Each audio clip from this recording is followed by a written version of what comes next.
Pandemi ini membawa keberuntungan kalau untuk aku. Pada akhirnya punya banyak waktu untuk bisa melakukan hal-hal jadi lebih santai gitu yang terkait pekerjaan dan planning ke depan.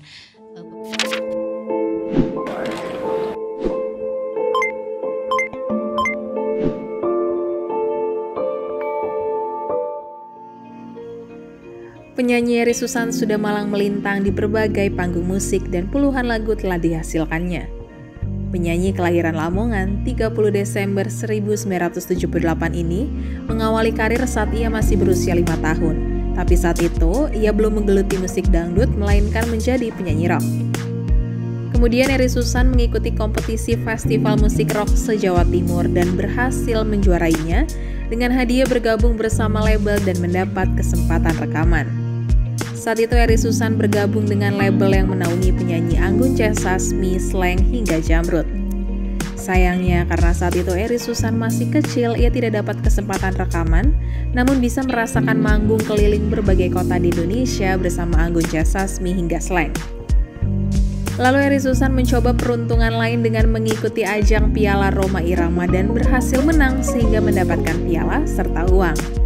Sejak saat itulah Eri Susan terjun ke musik dangdut dan meluncurkan single Mabuk Duit di tahun 1993. Lagu-lagu hits lainnya yang dihasilkan Eri Susan diantaranya Jangan Buang Waktuku, Muara Kasih Bunda hingga Gerimis Melanda Hati. Kini Eri Susan juga memproduksi beberapa lagu dari penyanyi baru bernama Romy Putra seperti lagu Bidadari dan Kau Bukan Dia, serta lagu terbaru yang berjudul Keraguan. Sosok Romy Putra mengawali karirnya sebagai pengusaha yang mengaku bersyukur bisa memiliki lagu berkolaborasi dengan Eri Susan, sosok yang diidolainya sejak kecil. Halo, selamat pagi pemirsa Tribun Network dimanapun berada di seluruh Indonesia.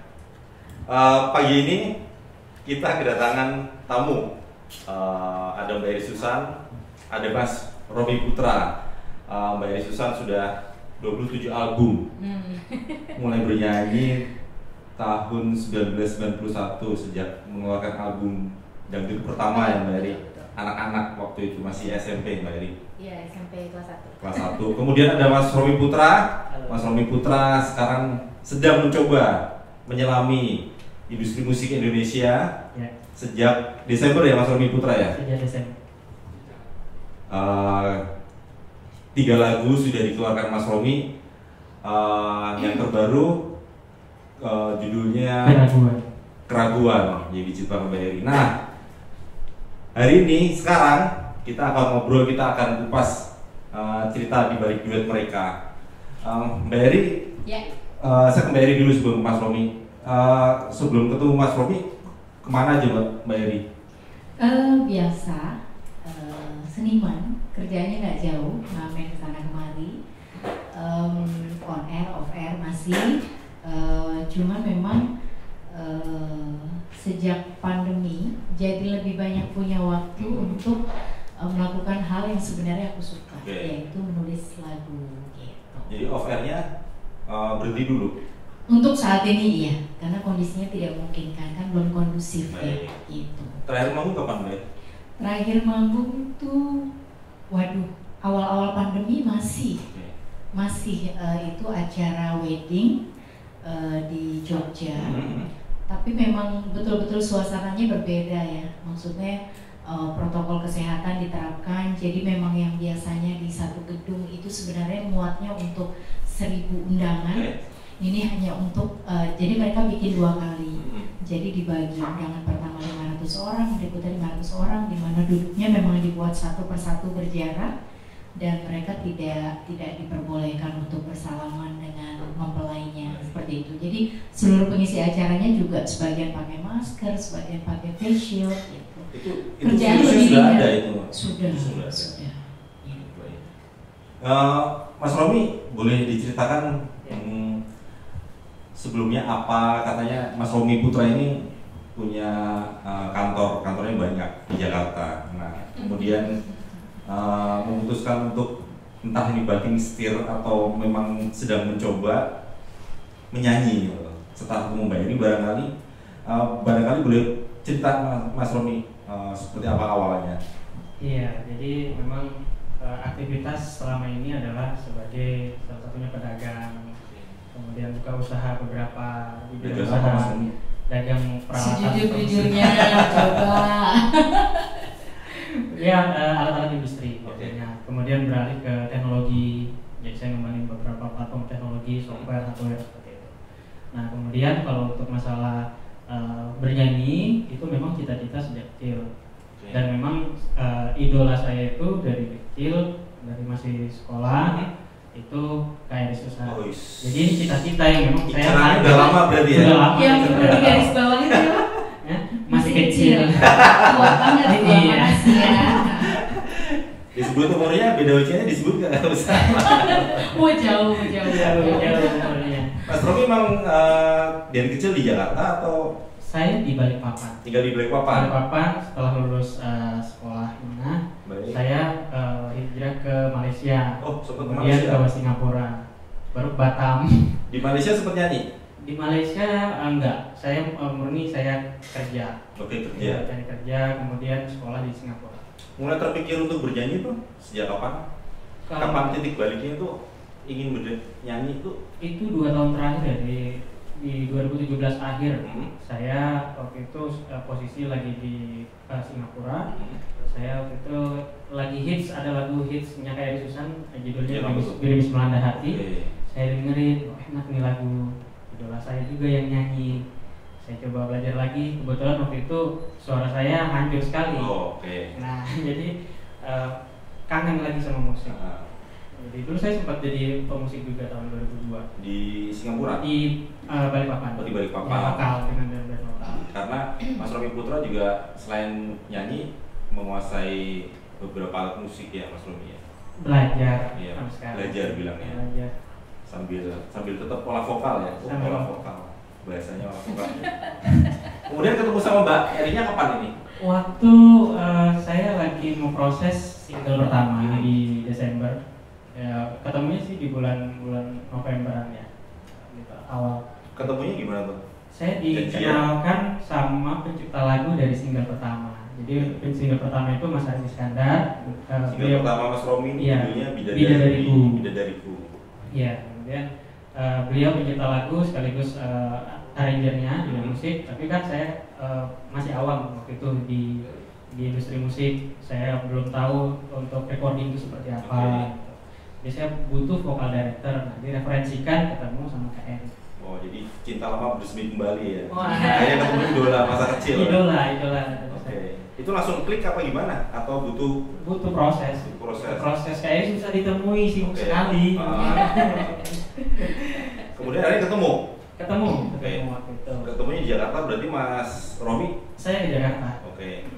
Dari Batam saya terbang ke Jakarta untuk dikenalkan sama Kak Eri waktu itu. Mbak Eri gimana? Ketemu pertama kali sama Mas Romi langsung klik juga atau masih mikir-mikir?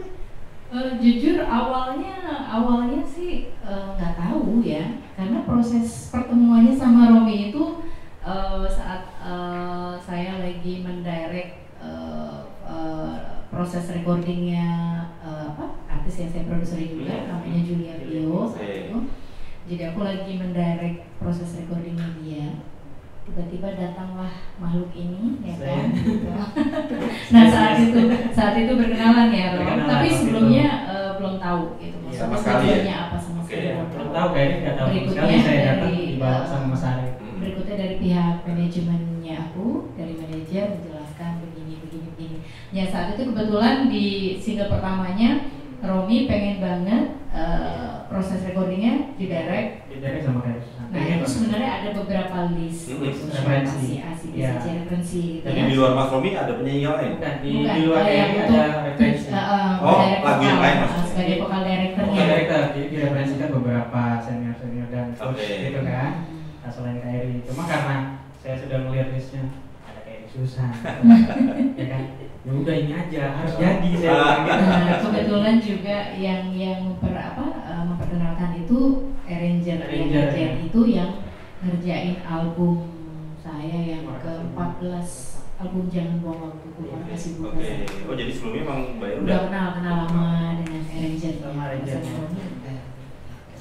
Berlanjut sama arrangernya. Iya. Pertama kali Mbak Eri langsung oke atau mesti ini harus ini lagi nih Mas Romi, ini harus kembangkan lagi loh. Iya. Jujur sih awalnya ragu, ada ragu karena memang biasanya kalau aku harus mendirect seseorang, aku tuh harus kenal dulu karakter suaranya seperti apa, kapasitasnya sejauh mana, yang sudah seperti itu. Nah Romi ini benar-benar aku blank, aku nggak tahu nih siapa, terus kapasitasnya dan kualitasnya bagaimana. Yang single perdana? Iya, yang perdana belum. Jadi pada saat ketemu di studio, pada akhirnya kan aku menyatakan oke, ya sudah, yuk kita coba. Aku juga pengen tahu dia seperti apa. Nah sebelum di studio sempat ketemu dulu ya. Iya, ketemu untuk dulu. aku pengen tagu singlenya seperti apa, lagunya. Belum dikasih waktu itu. Terus aku pengen dengerin dia nyanyi, coba kamu nyanyi lagu ini seperti apa gitu. Terus aku lihat kekurangannya di mana. Jadi kita kayak brainstorming gitu saat itu. Jadi emang aku kasih tahu kelemahan kamu di sini gini supaya pada saat proses recording dia udah nggak perlu belajar lagi dari nol gitu. Nah sedikit banyak itu membantu ya Rom, dan aku senangnya nih anak ternyata dia itu cepet banget nangkep kalau diajarin sesuatu. Nah dari situ aku melihat kerja kerasnya, usahanya, semangatnya luar biasa. Usahanya udah jelas, Mbak udah sampai Singapura, udah pernah. Oh bukan lagi kalau yang itu. Kalau menurut Mbak Eri lebih enak ketemu langsung orang penyanyi seperti Mas Romi Putra depan-depan begini, atau Mbak Eri duduk jadi juri pencarian bakat di televisi, kemudian menilai orang itu, kemudian mengajaknya bernyanyi. Lebih enak mana? Kalau ditanya lebih enak mana, aku nih sebenarnya orangnya senangnya tuh di belakang layar menggodok sesuatu. Jadi ketemu dengan Romi secara langsung gitu lebih punya banyak waktu untuk lebih detail gitu, ngobrol banyak hal, kita bisa sharing banyak hal, itu lebih enak gitu. Tapi kalau ngejuri ya beda kenikmatannya kan, kita berikan penilaian. Cuman kan yang sudah sekarang kan ya cukup lumayan lah, ada settingan, ada gimmick dan sebagainya menjadi kebutuhan tayangan sekarang. Jadi pastinya nggak bisa maksimal kalau kita mau berbagi ilmu atau wawasan dan sebagainya. Jadi kalau ditanya lebih enjoy mana, ya pasti lebih senang tatap muka. Kayak gitu. Setelah Bidadari kemudian Bukan Dia. Kemudian sekarang yang terbaru single Keraguan. Mas Romi mulai menikmati kah kerja bareng dengan Mbak Eri? Sangat menikmati. Jadi kemudian saya memilih ilmu. Jangan tertekan. Menikmati itu gimana sih, Rom? mulai jatuh cinta dalam tanda kutip karya-karyanya Mbak Eri. Jangan-jangan nih nanti beberapa single terbaru Mas Romi akan Mbak Eri lagi yang bikin gitu loh. Mudah-mudahan beliau berkenan. Ya, karena dapat lagu dari Kak Susan itu nggak gampang. Anugerah Jeki beneran gitu. Nah, dari single kedua saya kaget juga bisa beliau berkenan ngasih lagunya saya, dipercayakan buat saya nyanyikan. Itu emang udah cita-cita juga kan, pengen kenal, pengen bisa dapat ilmunya, dapat lagunya gitu. Jadi ada target saya memang. Jadi selain dapat karyanya, dapat cerita pengalamannya juga ya. Betul, ilmunya. Jadi single pemirsa Tribun Network, single terbaru Mas Romi yang diciptakan Mbak Eri, Keraguan, ini baru saja dirilis resmi. Hari Kamis. Ya. Tanggal 17 September 2020. Gimana Mas Romi rasanya setelah akhirnya dirilis gitu, dikenalkan ke publik itu, plong gitu atau? Iya, pertama bersyukur sekali karena ini pertama kali ada launch single gitu buat saya gitu. Kemudian milestone saya bisa dibilang checklistnya dapat gitu dari semua yang saya arrange, yang saya targetkan. Jadi bersyukur sekali. Kemudian terima kasih semua buat support-supportnya dari Kak Eri dengan tim juga, luar biasa supportnya. Kalau wartawan begini Mas Romi, kalau belum punya buku itu kayaknya belum ada di puncak karirnya itu. Benar. Kalau penyanyi itu kalau belum bikin album solo, nah itu katanya juga masih kurang gitu loh, belum tercatat gitu. Mas Romi punya mimpi kesana kah?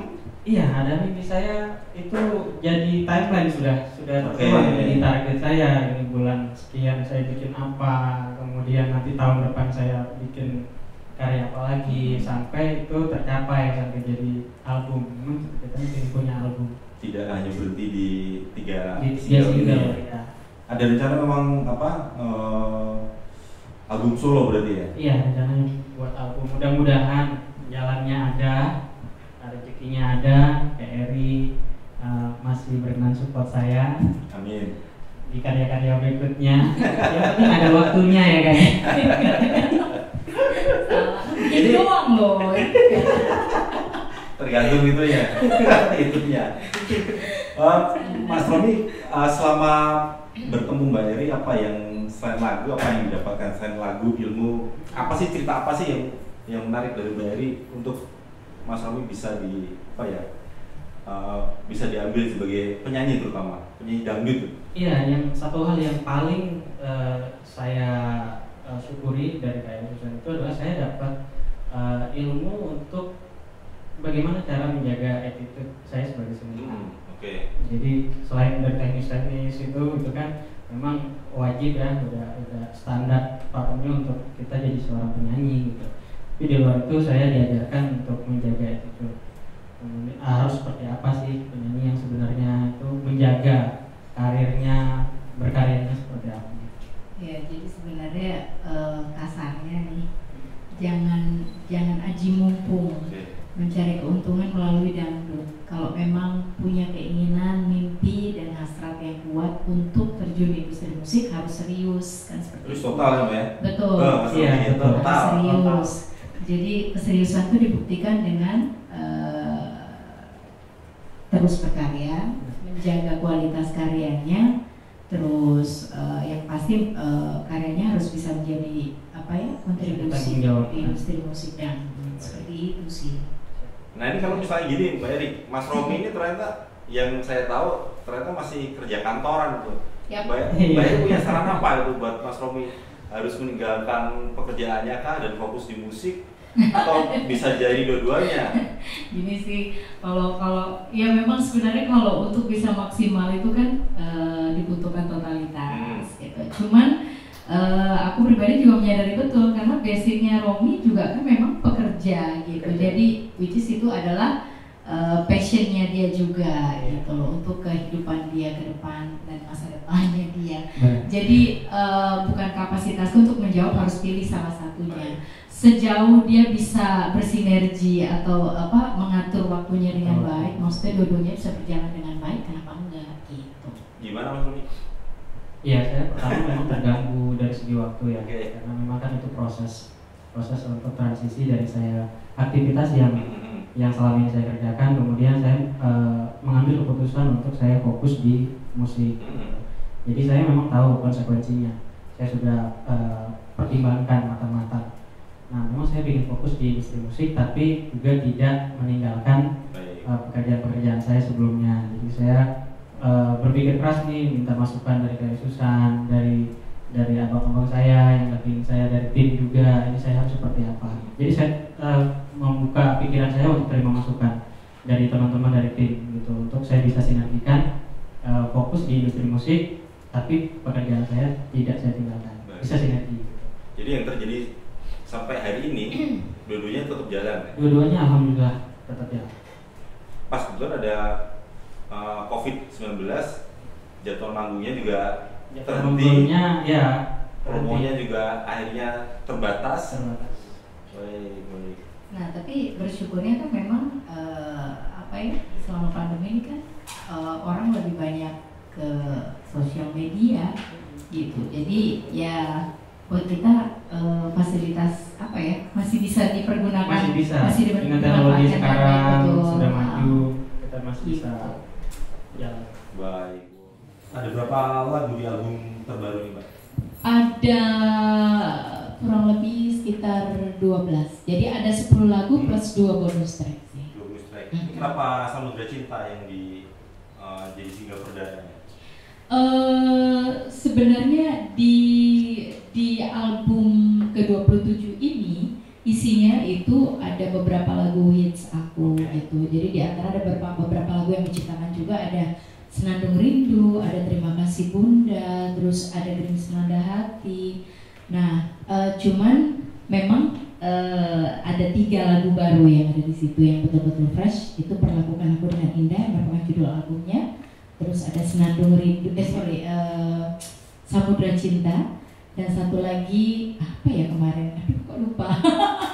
Yang gitu. Jadi sebenarnya yang menjadi lagu utamanya adalah Perlakuan Aku Dengan Indah. Tapi sebagai pelengkapnya memang kita keluarkan yang terakhir ada Samudra Cinta ini. Gitu. Luar biasa. Jadi sudah tidak diragukan lagi nih, Mbak Eri Susan kalau bikin lagu memang melo membuat hati jadi ikut tersentuh gitu loh Mbak Eri. Gitu. Pak, dari salah satunya 24 karat lagunya. Mbak Eri memang lagu-lagu baru memang sengaja dibikin seperti musiknya seperti ini semua kah? Seperti Samudra Cinta atau ada beberapa versi musik yang lain? Berbeda. Dari setiap penggarapan setiap lagu-lagunya itu musiknya berbeda semuanya. Kalau yang ini memang dia agak orkestra ya. Baik. Gitu. Kalau yang 24 karat tuh lebih nuansanya lebih ngepop gitu. Nah, kalau Perlakuan Aku Dengan Indah dia nuansanya lebih ke dangdut slow rock gitu. Baik. Sih.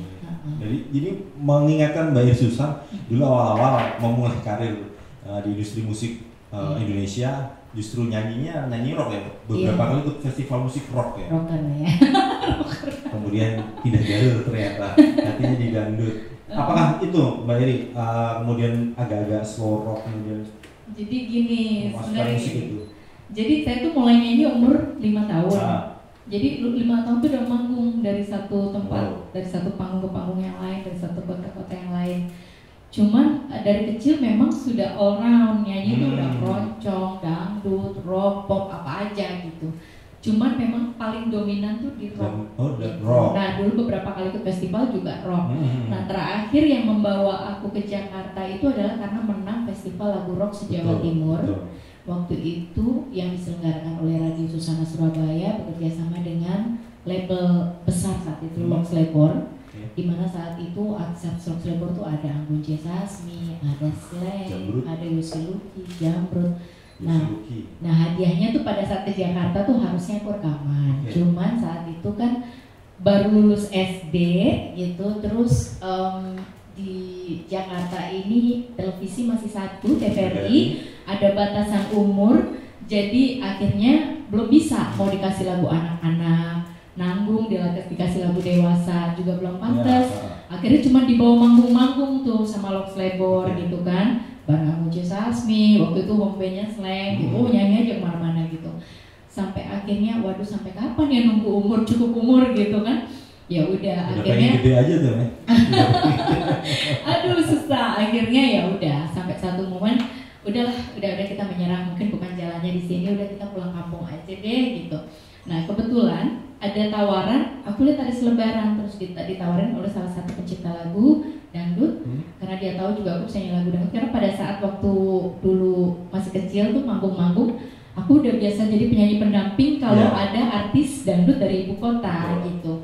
Jadi ketika ke Jakarta ya udah cukup banyak kenal. Nah salah satunya memberikan tawaran, ada festival dangdut gitu. Nah waktu itu memperebutkan piala Haji Roma Irama.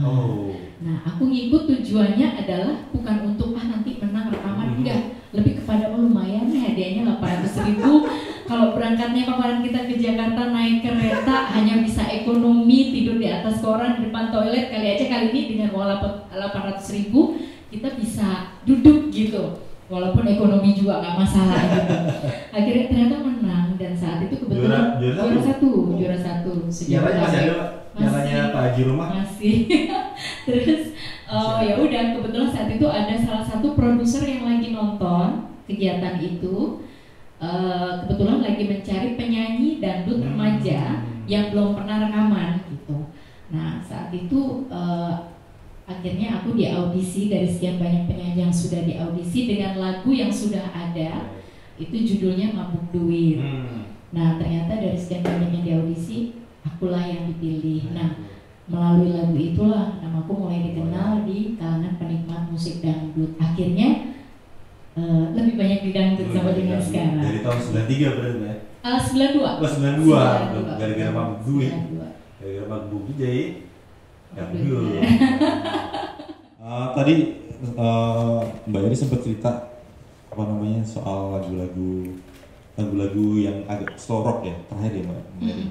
Nah ada ini nggak Mbak Eri kemungkinan nyanyiin lagu kembali ke masa lalu, ke masa kecil, menyanyikan kembali lagu-lagu rock, slow rock, atau barangkali kepikiran nggak sih nyanyiin lagu-lagu lamanya Mbak Eri tapi dikoploin yang lagi ngetren sekarang gitu? Beberapa lagu sih sebenarnya tanpa aku koploin di luar sana begitu rilis langsung dikoploin. Ada yang lain yang musik Jawa Timur ada jurusan semua sendiri ya. Gitu. Jadi tidak akan membuat pembeda sih. Maksudnya nggak apa-apa kita mengeluarkan yang realnya. Berikutnya kita bebaskan seniman-seniman yang lain untuk bereksplorasi. Mau bikin koplo, mau bikin keroncong, mau bikin apa silakan aja. Gitu. Jadi sebelum Mas Romi, Mbak Eri barangkali ada rencana ke depan apa itu yang sudah dikerjakan atau akan dikerjakan? Nah itu tadi, jadi pandemi ini membawa keberuntungan kalau aku pada akhirnya punya banyak waktu untuk bisa melakukan hal-hal jadi lebih santai gitu yang terkait pekerjaan dan planning ke depan. Beberapa diantaranya adalah yang pasti aku bakal rilis 2 single, di mana single yang terdekat ini berkolaborasi dengan Jakarta Dangdut Revolution, di mana Jakarta Dangdut Revolution ini isinya anak-anak muda yang keren banget di luar dangdut kecuali yang main suling sama gendang ya. Jadi nanti konsep merecycle lagu aku yang tahun 2006 album ke-14 nanti dengan konsep rock, EDM, koplo. Nah itu. Nah terus berikutnya sudah siap lagi setelah proses promonya selesai udah siap lagi dengan single berikutnya ciptaan aku juga. Nah sambil sekarang berjalan sudah mempersiapkan untuk next albumnya juga. Album ke-28. Pokoknya terus berkarya deh. Udah disiap-siapin semuanya. Ini kalau album jangan terus nih tetap berkarya nih Mbak Eri. Tapi off-airnya gimana kan nggak bisa manggung? Iya memang. Nah itu tuh. Tapi gimana ya emang ya ini kan kita lagi dalam suasana pandemi, terus korbannya juga semakin meningkat. Jadi ya dibutuhkan kewaspadaan. Jadi ya sudahlah kita syukuri aja. Yang penting kita jangan mati berkarya gitu aja.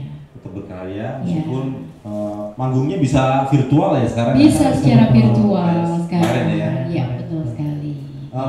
Mbak Eri itu tadi kenapa pilihnya Jakarta Dangdut Revolution? Kebetulan aku suka sama mereka dan kebetulan salah satu yang menggawangi JDR ini adalah salah satu udah kenal cukup lama gitu. Jadi dia memang anak muda yang sangat kreatif gitu dan pernah menciptakan lagu. Saat itu aku juga pernah memproduksi satu artis muda namanya Fetias. Nah dia salah satu pencipta lagunya dan sekarang aku lihat dia semakin berkembang bermusiknya, berkeseniannya. Jadi akan senang banget kalau bisa berkolaborasi dan bekerja sama gitu. Baru pertama. Ngincernya sudah lama atau memang baru setelah tahu karena cukup lama lost kontak kan, begitu ketemu lagi seru banget mereka, jadi aku senang banget gitu. Siapa tahu jadi kebawa muda lagi. Wah, masih kelihatan muda kan baru terakhir pulang ke Lamongan kan? Kenapa? Terakhir pulang ke Lamongan? Belum. Selama apalagi pandemi, aduh sejak pandemi itu sama sekali nggak pernah pulang kayaknya. Tapi nggak ada kepikiran buat bikin usaha pecel lele atau apa gitu Mbak? Aduh nggak usah, saya bagian makan aja deh. Saya kalau punya usaha kuliner pasti habis sama aku sendiri, bener deh. Hobinya makan. Karena lumayan selama pandemi aja. Ini naiknya udah sekitar 7 kilo. Kira-kira nanti bakal menyusutkan baik kalau misalnya nanti manggung lagi virusnya udah pergi. Itu tuh udah kepikiran dari berapa bulan yang lalu gitu. Udah olahraga ya sehari 2 hari aja, mau diet sehari 2 hari aja, berikutnya makan aja udah susah deh. Baik. Yang penting sehat sekarang ya. Baik, terakhir Mas Romi punya rencana apa ke depan setelah single Keraguan meluncur ke industri musik dangdut Indonesia? Iya. kebetulan sebelum kemarin single ketiga dirilis, saya sudah progres lagi kerjain juga yang keempat. Baik. Ya, kemudian ada bikin project juga bareng KRI dengan teman-teman yang lain juga, dengan seniman-seniman yang lain yang dimana bisa mensupport lah kondisi yang sekarang di kondisi pandemi ini gitu. Dan nuansanya agak berbeda ya. Nuansanya agak berbeda. Kebetulan masih karya aku juga, tapi konsepnya lebih rock. Lebih rock. Nah, jadi diwarisin ini ilmu musikalitas rocknya gitu. Tapi tadi cekoknya udah dapet belum tadi? Cengkok, dia udah dapet, cuma dia masih bisa lebih kritik lagi. Yang penting lebih percaya diri ya Rob. Ya, coba lebih maksimal kayak kalau lagi ngantor gitu. Kayak mana ini? Pesannya Mbak Erit untuk Mas Romi Putra dan barangkali ada penyanyi baru di luar sana yang ingin menjajal karir juga sebagai penyanyi di Indonesia. Iya, jadi gini. Kalau aku sebagai seorang seniman yang cukup lama di industri musik, pastinya sadar betul bahwa berjalannya musik terutama dangdut baik di Indonesia untuk bisa dikenal sampai dengan luar negeri, pastinya kita akan sangat membutuhkan regenerasi. Nah, generasi muda yang sekarang ini luar biasa, keren-keren banget, punya kualitas juga yang keren. Jadi mudah-mudahan jangan hanya memanfaatkan panggung yang ada, tapi harus ditunjang dengan karya, karena semakin ke depan akan semakin banyak regenerasi berdatangan kan. Nah, bagaimana mereka bisa berkarya dengan karya-karya yang bisa dipertanggungjawabkan gitu. Jadi termasuk kehadiran Romi juga mudah-mudahan bisa bisa diterima oleh penikmat musik Indonesia, juga bisa memberikan karya-karya yang bisa dipertanggungjawabkan dan bisa memberikan kontribusi yang baik untuk industri musik Indonesia gitu. Harapan ya, mudah-mudahan terus berkarya. Yang berhenti berkarya. Ya, betul sekali. Ya. Seperti Mbak Eri bisa. Aku kayaknya sampai tua Mas ya. Dari dangdut sampai tua tetap disanjung. Amin. Baik, Tribun Networkers, sebenarnya obrolannya masih banyak yang bisa diperbincangkan, cuman karena waktu kita harus sudahi di sini. Terima kasih buat Mbak Susan, buat Mas Romi Putra, terima kasih Tribun sehat terus di tengah pandemi dan karirnya lancar, melejit terus sampai nanti virus coronanya menghilang dari muka bumi. Amin. Terima kasih, sampai jumpa.